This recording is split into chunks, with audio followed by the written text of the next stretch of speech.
dalam nak keluarkan fatwa, dia juga mengambil kira pandangan-pandangan teknikal daripada pakar-pakar teknikal.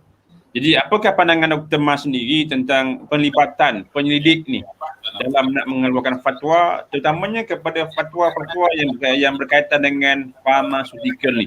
Sesungguhnya yang halal itu jelas dan yang haram itu juga jelas. Bagaimanapun di antara keduanya terdapat perkara yang tidak jelas, yang syubhah, yang mana ramai orang yang tidak mengetahuinya.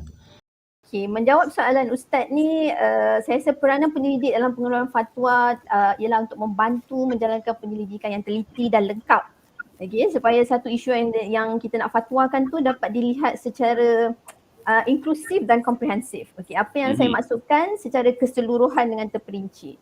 So contoh dia, apabila timbul sesuatu baru, ianya tidak hanya berpada dengan pandangan ahli agama, tapi perlu disokong oleh ahli sains, bukan saja ahli sains, mungkin ahli sosial, ahli psikologi dan sebagainya, untuk memberikan informasi yang tepat kepada ahli muzakarah fatwa untuk membuat keputusan, dan supaya apabila keputusan ini dibuat, ia memberi keyakinan dan kefahaman kepada masyarakat kerana ada bukti. So sekarang ni semua orang nak evidence based, Ustaz.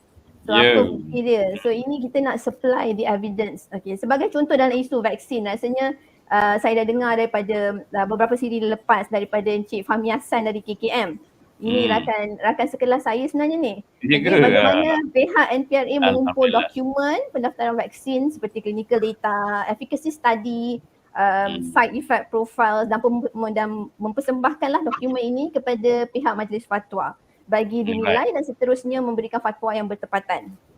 Okey, satu lagi contoh yang saya nak ketengahkan yang agak hangat juga walaupun dah lama ni, isu vape dan rokok elektronik.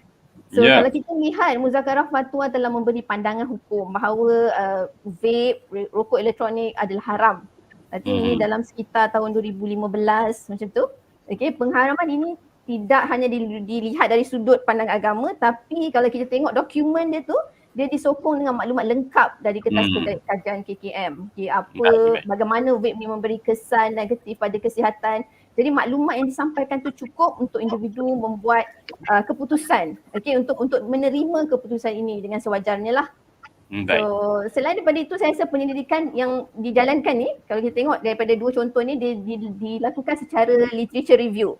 Okay, berpandukan kajian-kajian yang telah dijalankan. Ada juga kajian, banyak juga kajian yang kita jalankan secara lab based dari segi teknikal, Ustaz tanyakan tadi.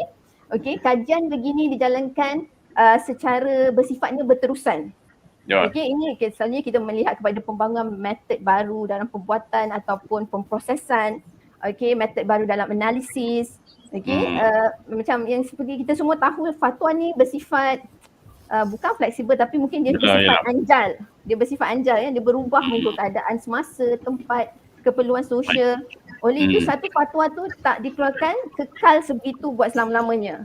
Jadi fatwa-fatwa sebegini kita memerlukan research yang jalan jangka masa panjang. Sebenarnya dia akan bergantung kepada kajian penyelidikan yang dibuat oleh saintis dengan pandangan-pandangan para asatizah lah kan. Betul. Jadi adakah doktor setuju bahawa perlu dilibatkan saintis dalam penyelidikan fatwa? Tepat sekali, perlu Ustaz, ya.